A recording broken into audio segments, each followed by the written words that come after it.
Welcome to this free training, the 5 surprising truths you need to know to catch kids up in math using equitable practices.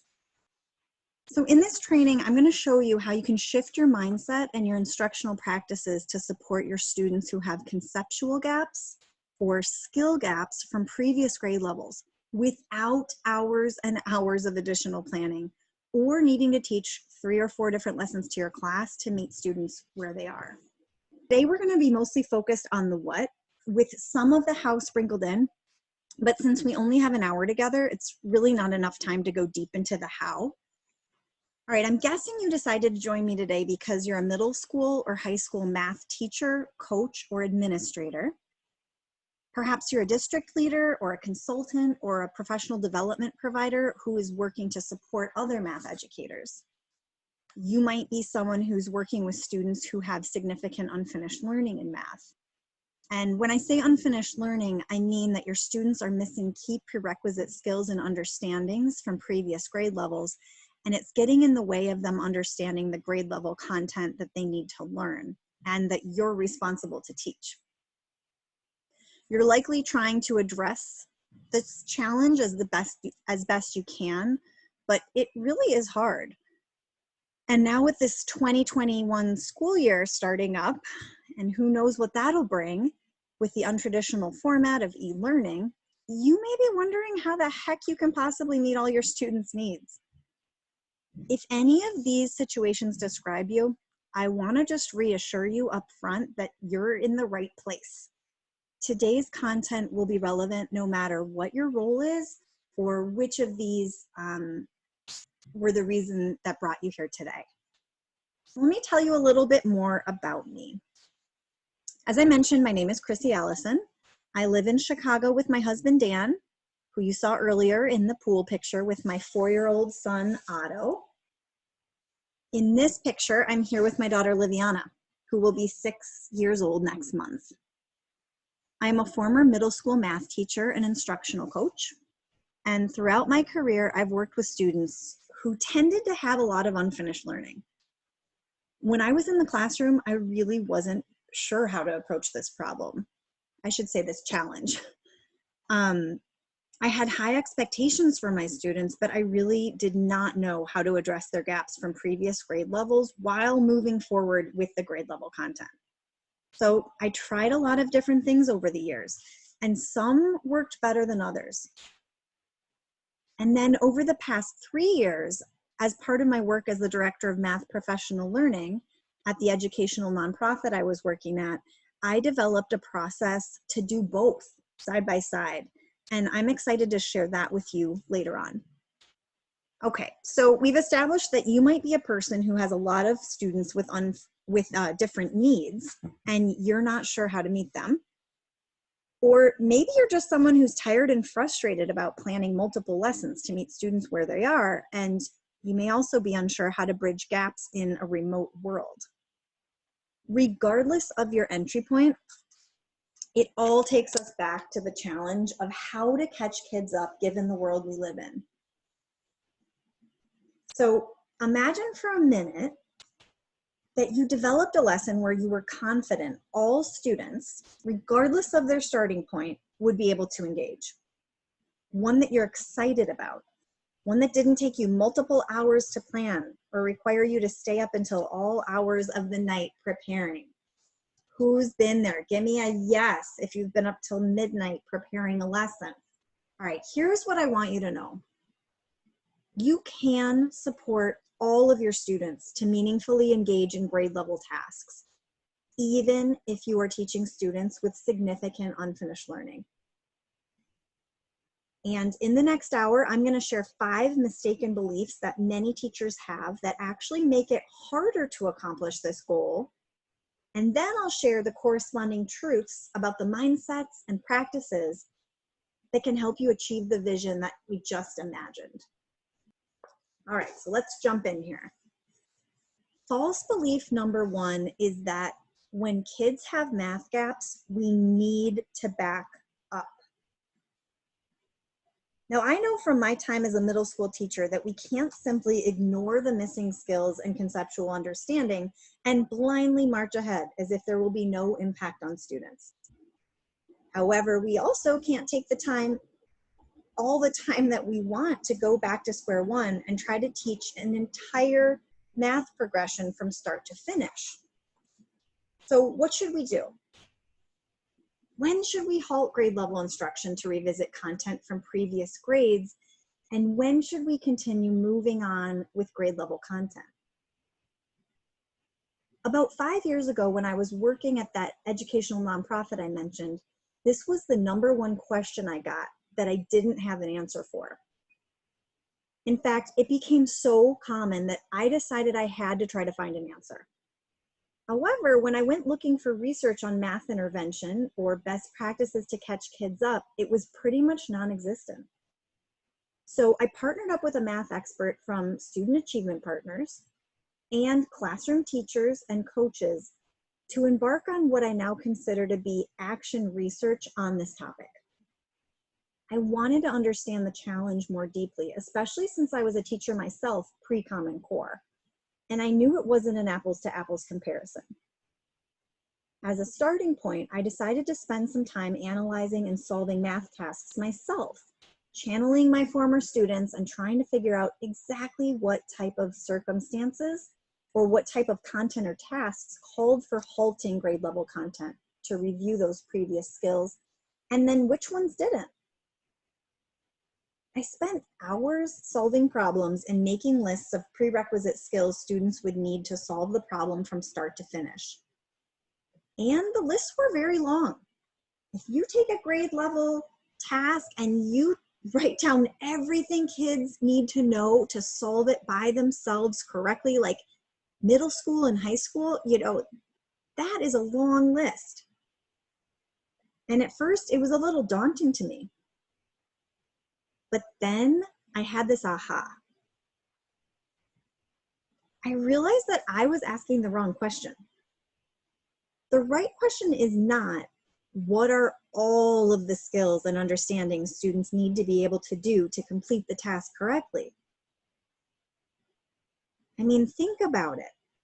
If students already have all of the skills and understandings they needed to solve the task before they actually engage in it, then what is it that we're hoping they'll learn through solving it?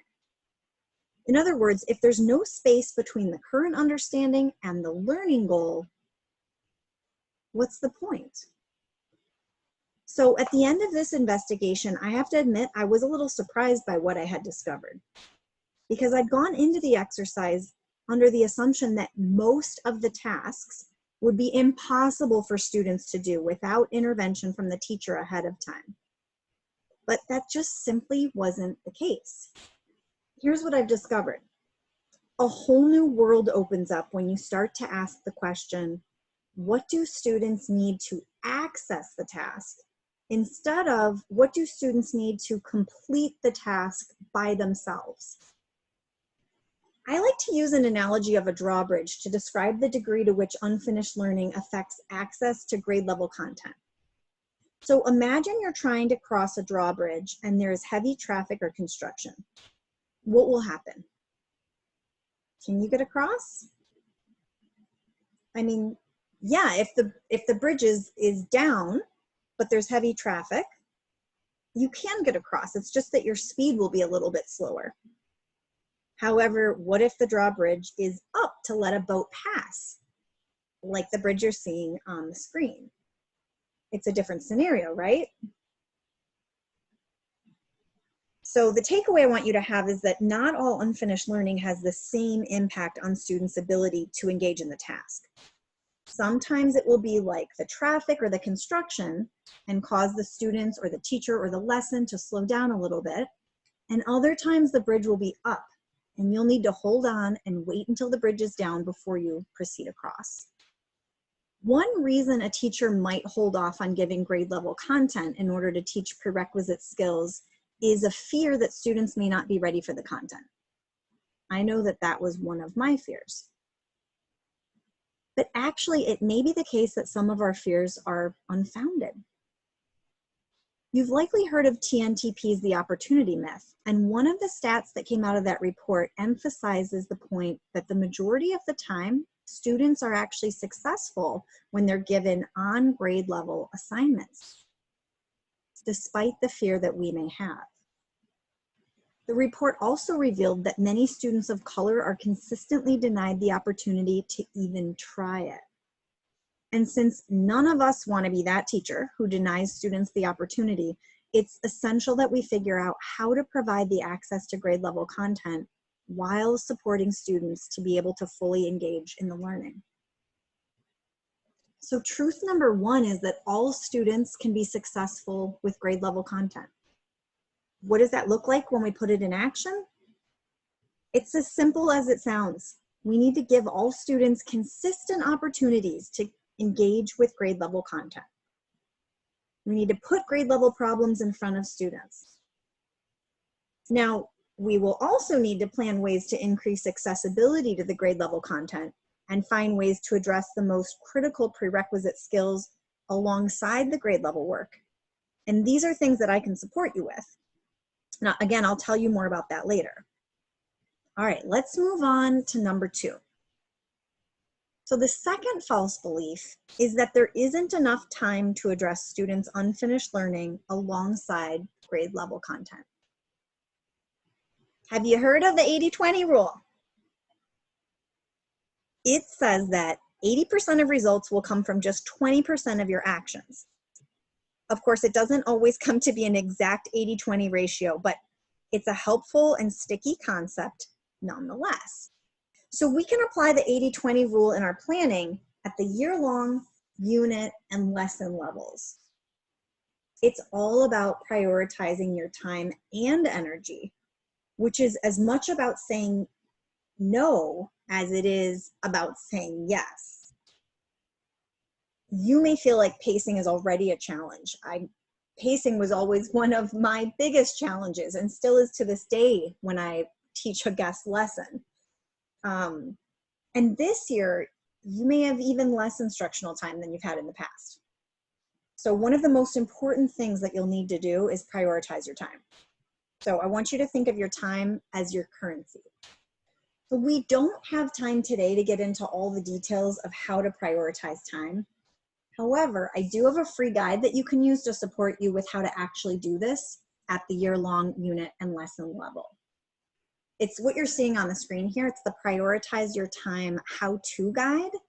And it's part of my Increase Access to Grade Level Math resource bundle, which some of you I know have already opted into.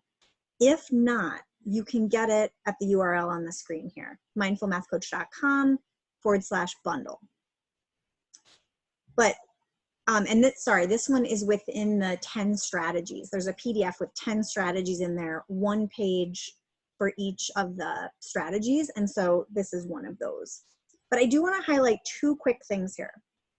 So at the year-long level, prioritization looks like focusing your instructional time on the major work of the grade. Now, middle school teachers, you can find this in the Focus by Grade Level documents on Achieve the Core. High school teachers, it's a little bit trickier depending on your state and your district.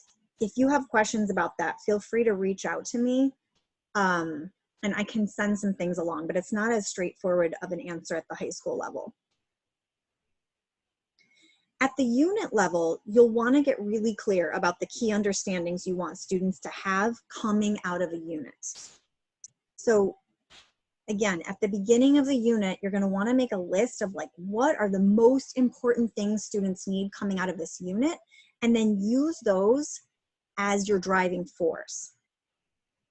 Keep them top of mind as you calendar out the lessons for your unit and decide how many days you're going to spend on each lesson and where you're going to give yourself some buffer time.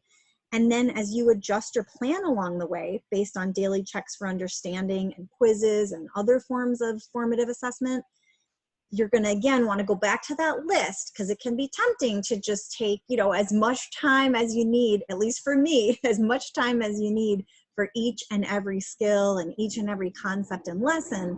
And that's where we can get into trouble, where lessons that were meant to take 1 day can stretch into 3 and 4 days. And we all know what happens if we do that too often. All right, so now let's talk about the lesson level. This is actually where I suggest you focus most of your time to get the biggest payoff. So remember when I said I did some work on my own to think through different approaches to support unfinished learning? Well, at first, I thought that teachers should approach planning for unfinished learning at the unit level. I thought that was going to be the most helpful. In fact, I did an experiment to try to adjust an entire unit ahead of time in order to address the prerequisite skills students would need. First, I created a diagnostic to test students on the most critical prerequisites. Then I convinced leaders at my former school to administer the assessment to some 6th graders. After that, I analyzed the data and created a color-coded spreadsheet. From there, I added in extra lessons to the existing scope and sequence. I created a plan for who would need small group instruction on which skills, and then I identified a few lessons that could be omitted so that there would be extra room and space for the additional lessons. Now, that if it sounds like a lot, it was. It took me approximately 25 to 30 hours to complete all of those tasks for 1 unit. And that's how I realized that in most scenarios, it's not going to be realistic to ask teachers to do this level of planning at the unit level. Caveat here, if you're a district leader or a school-based math coach, perhaps this is something you could take on and provide guidance to teachers on. But asking individual teachers to do this, in my opinion, is unreasonable. So instead, I recommend spending a little time thinking through how you'll prioritize time across the year, and then again as you're beginning each unit. But then I highly recommend shifting the bulk of your energy to the daily planning level. So focus in on how to use your time at the daily lesson level. Now, to create enough space for the extra time you'll need to address unfinished learning alongside the grade level content, you'll need to do less problems and tasks in each lesson. So my recommendation here is to select the ones that target your main learning objective for the day. Remember, less is more. Don't try to race through all of the problems. And I'm specifically talking about if you have a curriculum that you're following and you see that there's 5 or 10 tasks, it's better to prioritize and select a few of those to go deep with than to try to get through all of them. Because what inevitably happens is that you'll be tempted to do the heavy thinking for students. This one should say truth number 2. Truth number 2 is there's enough time if you prioritize the content. Okay, so what's the action that goes along with this one? Might be obvious here. Prioritize instructional time at the year-long, unit, and lesson levels. Give some thought to the year-long and unit levels first, maybe 10% of your time, and then spend the bulk of your time planning at the lesson level. All right, on to number 3. So false belief number 3 is that the best way to meet students' individual needs is by teaching different content to different students. This could be through personalized learning or small group instruction, or maybe technology programs that have individualized pathways. A big focus in education right now is meeting students' individual needs, as it should be. And there are some trends in the way schools and districts are trying to accomplish this. Some schools have gone the route of full-out personalized learning or one-to-one, while others incorporate technology and small group instruction some of the time in order to personalize learning for students. I have some reservations about these widespread practices because there's really no compelling evidence that personalized learning is an effective way to support all students in learning math. Education Week's article from July 2017 entitled Personalized Learning, A Cautionary Tale states, the researchers behind the most comprehensive ongoing study to date of personalized learning describe their latest findings as a cautionary tale about a trend whose popularity far outpaces its evidence base. So the research confirms that not only is it a trend, but furthermore, it's a trend being adopted without much proof that there's a payoff of increased student learning or other positive outcomes. The Glossary of Education Reform defines personalized learning in this way. Personalized learning is intended to facilitate the academic success of each student by first determining the learning needs, interests, and aspirations of individual students, and then providing learning experiences that are customized to a greater or lesser extent for each student. It sounds ideal. So what's the problem? Well, it turns out that there are actually a lot of challenges that come with teaching this way. In fact, so many that I dedicated an entire podcast episode to them. I'll highlight a few of them now, but if you want to hear more, be sure to check out episode 9 of the Mindful Math podcast entitled, Why I Groan When I Hear Personalized Learning. In it, I shared 10 challenges. So here's 3 of them. Number 9 is around leveled groups. So because one of the purposes of small group instruction is to meet students where they are, oftentimes small groups are leveled. Teachers tend to talk about their low, medium, and high groups. And this is problematic for several reasons. And the first one is that it's usually not too hard for kids to figure out which group they're in.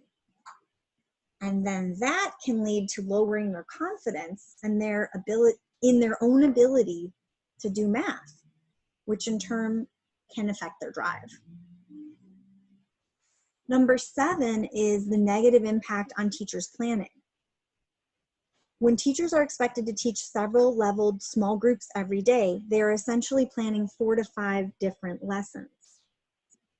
It might sound pretty easy, but in practice, it's time-consuming and stressful.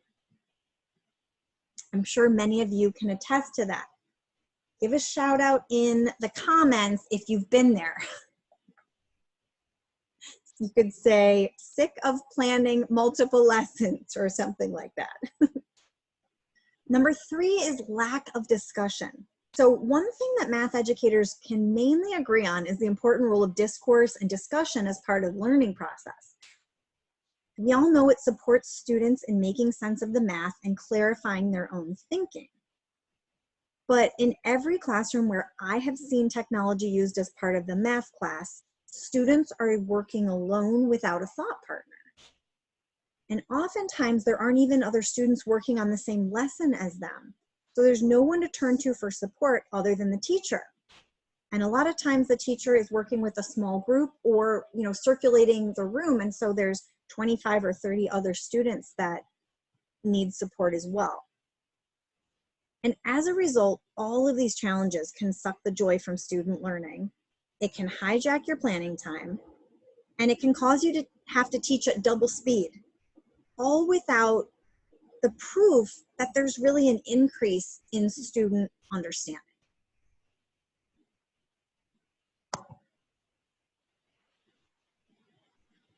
So the truth is that teaching different content to different students can actually widen the opportunity gap instead of closing it.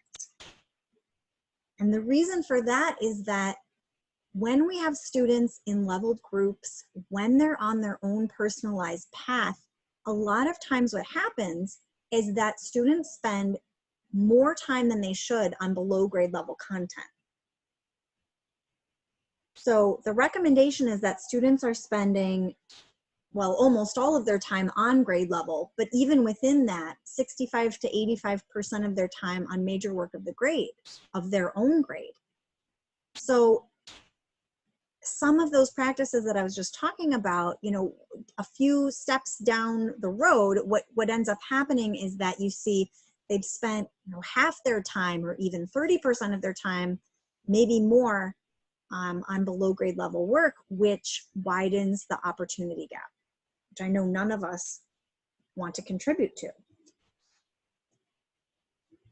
So the action here, the solution here, the fix here is that we can facilitate common learning experiences for students in heterogeneous groups. That way, students can learn from each other, as well as you, the teacher. There's opportunities for them to talk and discuss, and they're spending the majority of time on grade level content. Okay, so I just shared a few challenges that I've faced myself when it comes to meeting students' needs, and some challenges that I've seen teachers, schools, and districts face. Now, I'd love for you to weigh in. I want to hear your perspective on this.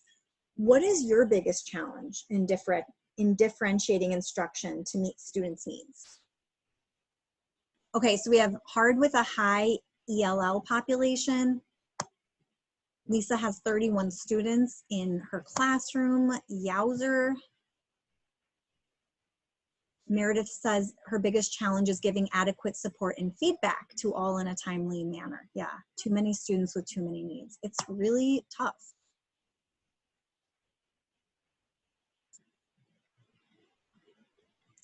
Okay, Francesca says aligning grade level content with IEP goals. Yes, yes. I'm not an expert in diverse learners, but I will say when I was an instructional coach, there were a couple years I was supporting some of our teachers who were working with diverse learners, and it was challenging when their IEP goals were not the grade level standards. So that's one recommendation I would have, is to start at that IEP goal level, make that the grade level, and then it would be easier to align. Okay, reaching all students, and then another one about pacing. So some students solve the problems really quickly, and then other students need more time. Okay, let's keep it moving here. So the fourth false belief is that whole group instruction does not allow for differentiation. And I think we just need to reframe the way we think about differentiated instruction in math.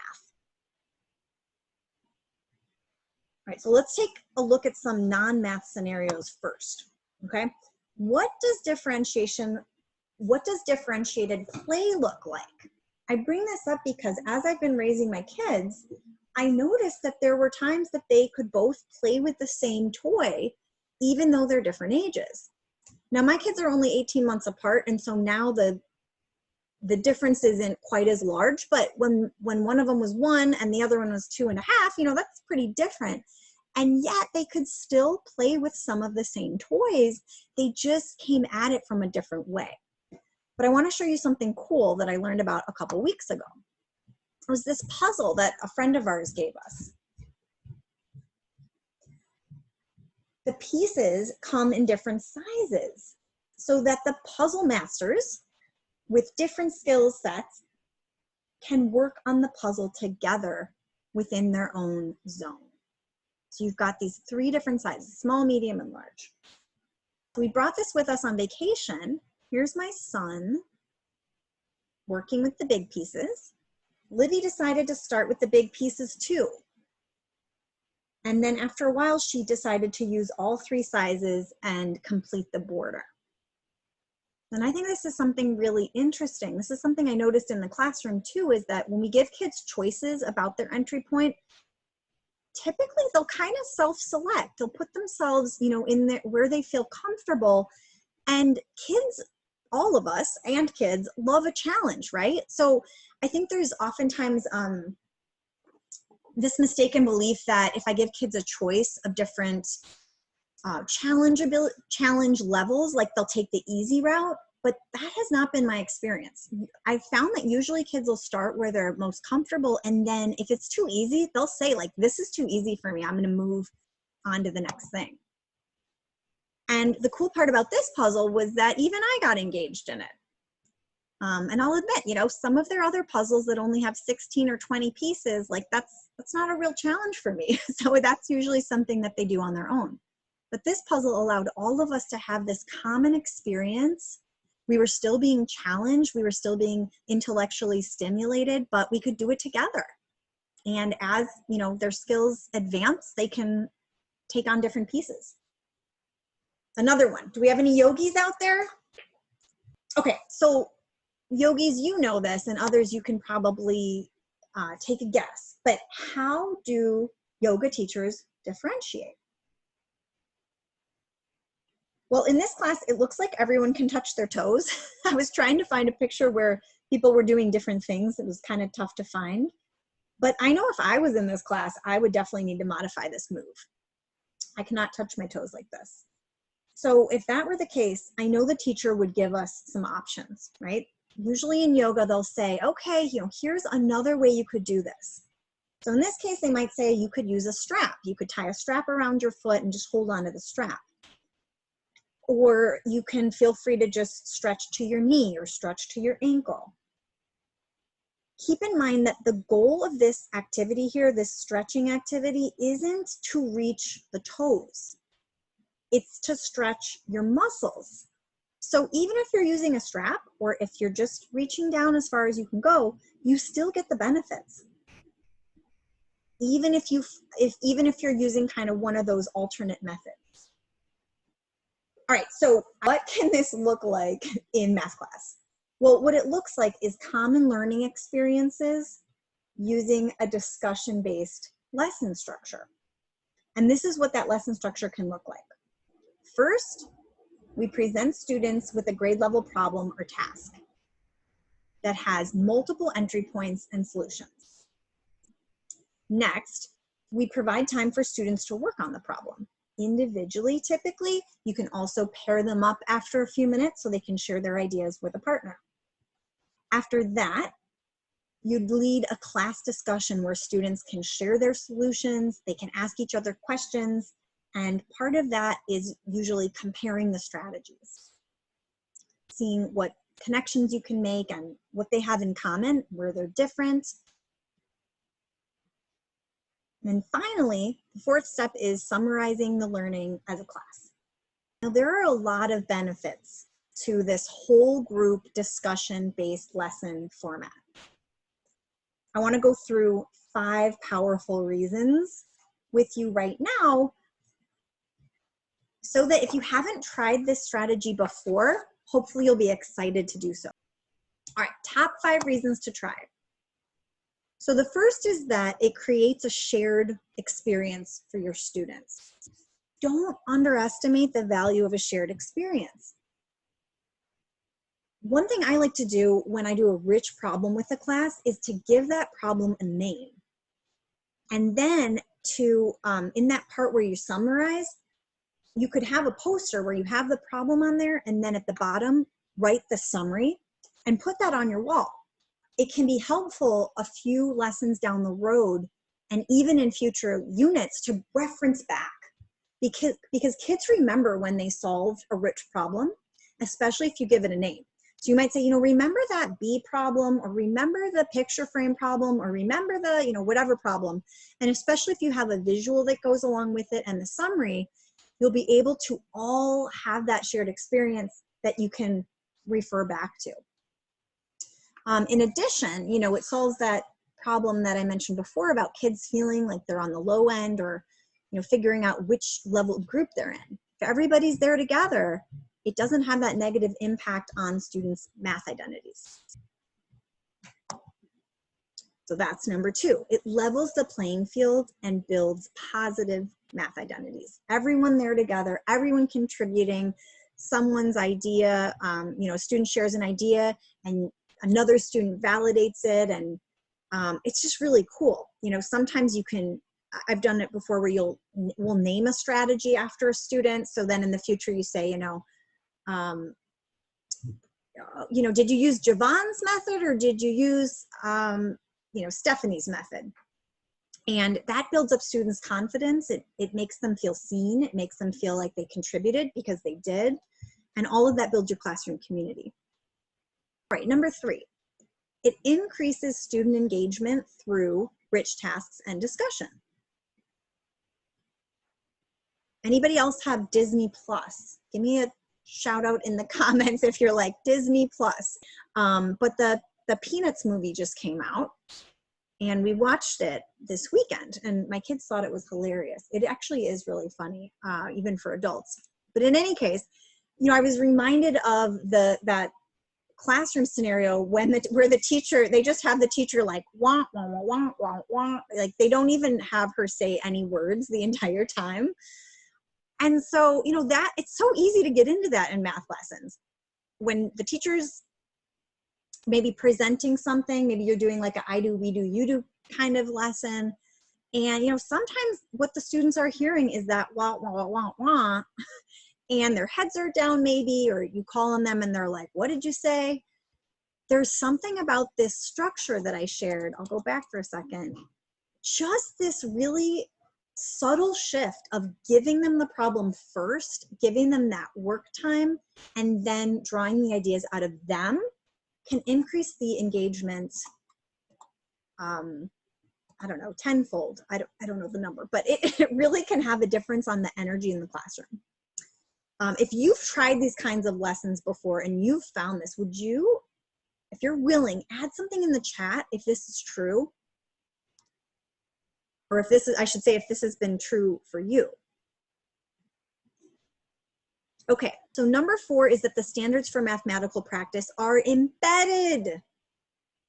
The ideas of critiquing each other's reasoning and, you know, sharing and explaining our thinking, making sense of problems and persevering, all of those things, modeling our modeling the mathematics, selecting, you know, the right tool or a solution strategy you want to use. All of them happen naturally when you follow this structure. And so it's not an additional thing you have to plan for, it's just baked in. Finally, last but certainly not least, this allows you to plan one lesson per day. And so you can really dedicate your time and your focus to making that the best lesson you can make it. And that'll give you a little more mind space and time to think about some of those challenges that you chatted before, some of the reasons it is hard to meet students' needs, especially if you're planning, you know, multiple lessons every day. Okay, so the truth with this one is that learning experiences with multiple entry points and solution strategies allow us to differentiate in whole group instruction. For example, you can use low floor, high ceiling tasks. And if you facilitate sharing in class discussion about the strategies. If you think different students need different content, and you're talking about below grade level content, and we're talking about tier 1 instruction, then that's inequitable. It goes back to number 1, where we were talking about students needing access to grade level instruction. Now, I know there are some different scenarios that you might have. And if you are an intervention teacher and you're doing tier 2 and tier 3 support, or if you're teaching self-contained a group of diverse learners, you know, that's going to be a different circumstance. But if you're in, you know, gen ed classroom and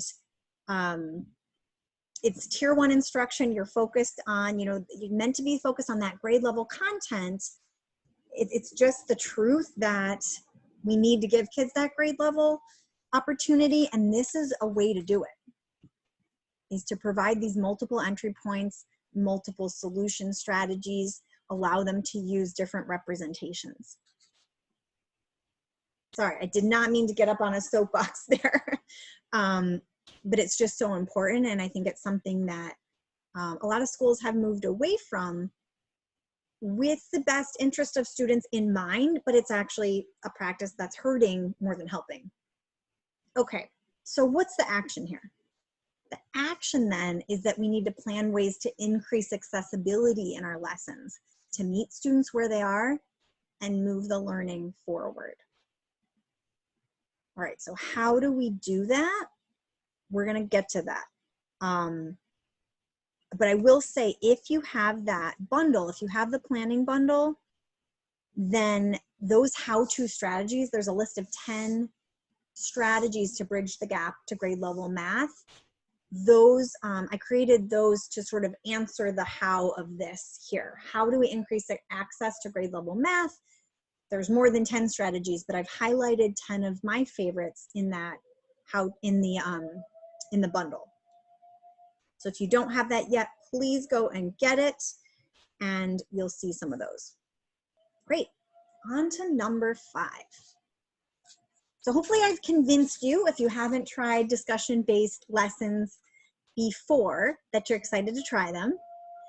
But you may have a false belief that planning a discussion-based lesson is time-consuming and complicated. Now let's be honest, lesson planning can feel like a chore sometimes. It can be time-consuming and complicated.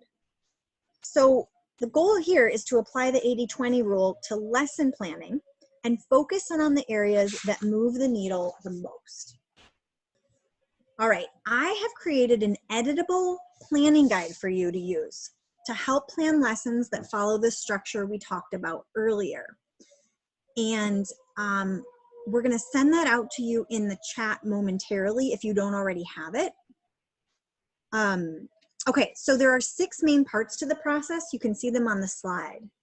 So real quick, I'll voice them over. Part 1 is establishing a learning goal. Part 2 is selecting a rich grade level task. Part 3 is planning your accessibility strategies. Part 4 is planning out how you'll launch the task. By that I mean, what are your directions? How are you going to hook the students into it? Okay, so number 5 is planning those solution strategies that you think kids will use, and then thinking through how you might have them share them. Whose would you pick, or which ones would you pick, and in what order? And then finally, step 6, part 6 is planning out your summary. So again, if you signed up for the increased access to grade level math resource bundle, that 6-step planning guide's already in there. All right, so this process, this 6-part planning process emerged from the opportunity I had to work with middle and high school teachers and coaches, as well as other educational experts, to help them find ways to bridge the gap to grade level math. And what's cool about this lesson structure and this planning guide is that it'll help you execute it in a way that you'll see the benefits right away. Many of the teachers and coaches I work with saw an immediate change in their own teaching practice and in students' engagement with the math, even after just planning one lesson. Now, one of the things that I personally am obsessed with is finding what I call low-cost, high-impact actions. These are the things that take the lowest lift and yield the most results. And those are the things that are in this planning guide. I did not throw everything into the kitchen sink for this one. I know from firsthand experience which strategies are not only impactful, but are easy to implement, and which ones take more time or are great in theory, but not as great in practice. Or things that just ask way too much of the teacher. So now I'm going to help you prioritize even further. I promised that I would tell you the top 3 things that you need to plan. And there are 6 parts to the planning guide. So which 3 are the most important?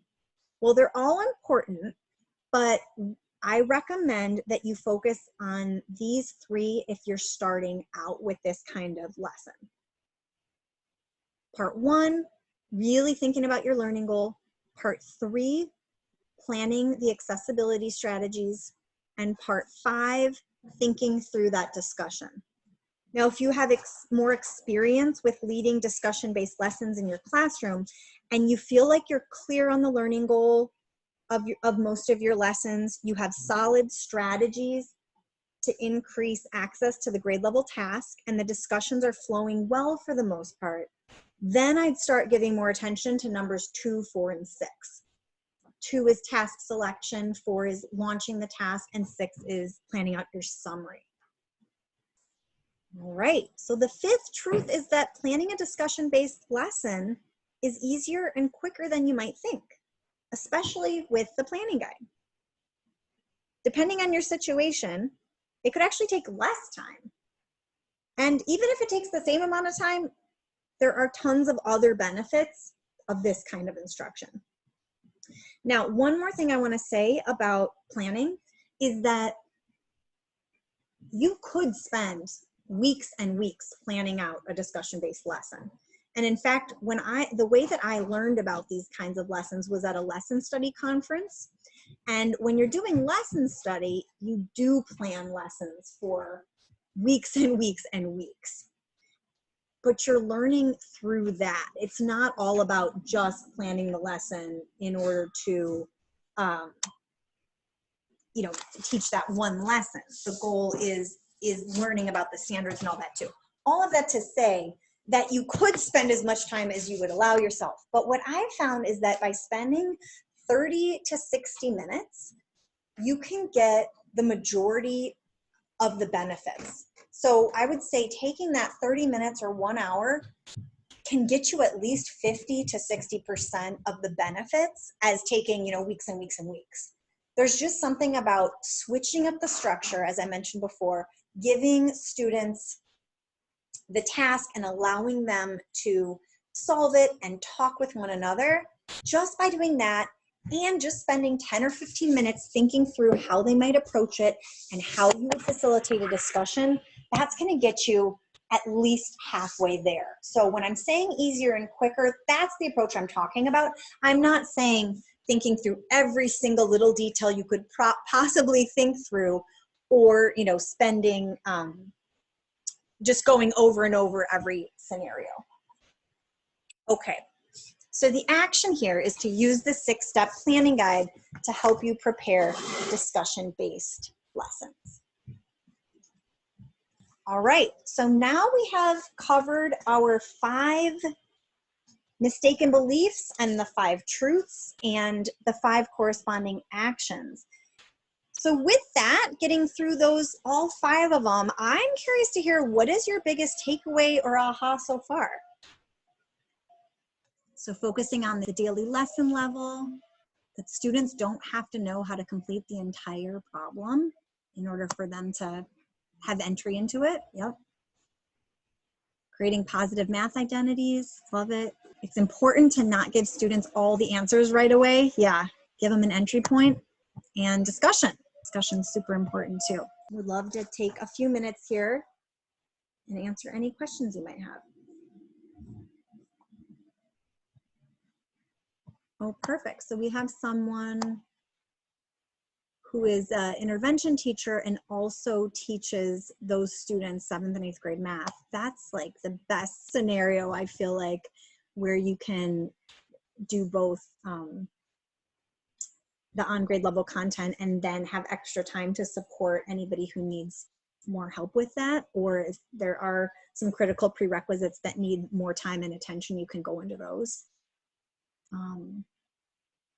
The time is short to do both. Yes, absolutely. You're expected to review. Okay, so the question is, in my class, I'm expected to review grade level content while filling in those math gaps. Yeah.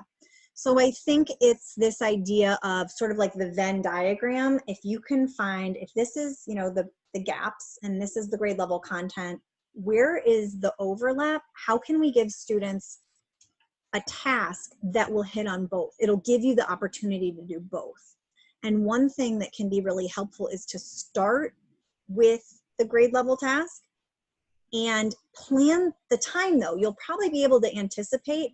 I don't know how long you've been teaching, but I found that the longer I taught, the more I could sort of anticipate a lot of times what some of those sticking points would be. So you may be able to anticipate that and plan a little extra time in those moments. So you're going to get into it. Let's just say we're solving a multi-step equation and there's a lot of fractions in there.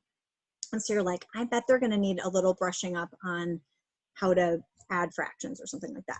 So you just anticipate that. You start with the grade level task and but when you get there, you've already planned that when you get to that moment where you're adding 2 3/5 on both sides, you're going to just have this little space over here on the board. I call it like a side step. You're just like, you know what, guys, I see a lot of confused faces out there with this part. Let's take a second and just remind ourselves how we add these fractions. So then it's just that real time, it's that just in time support.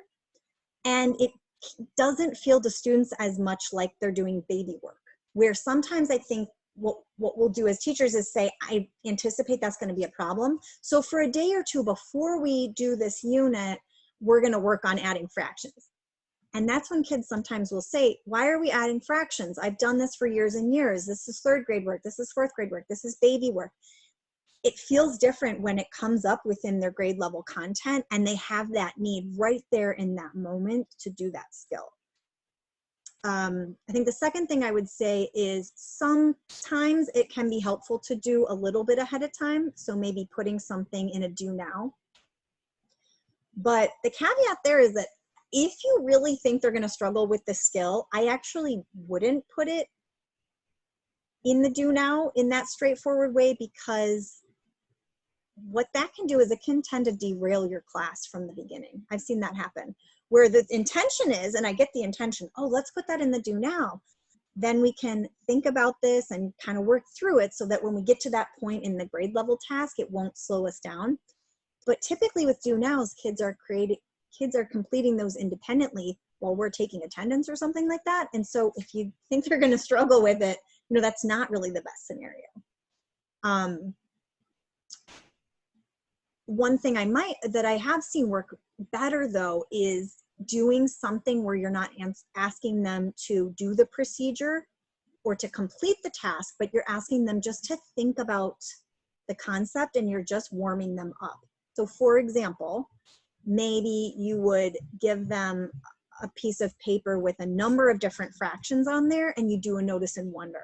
So the do now could be,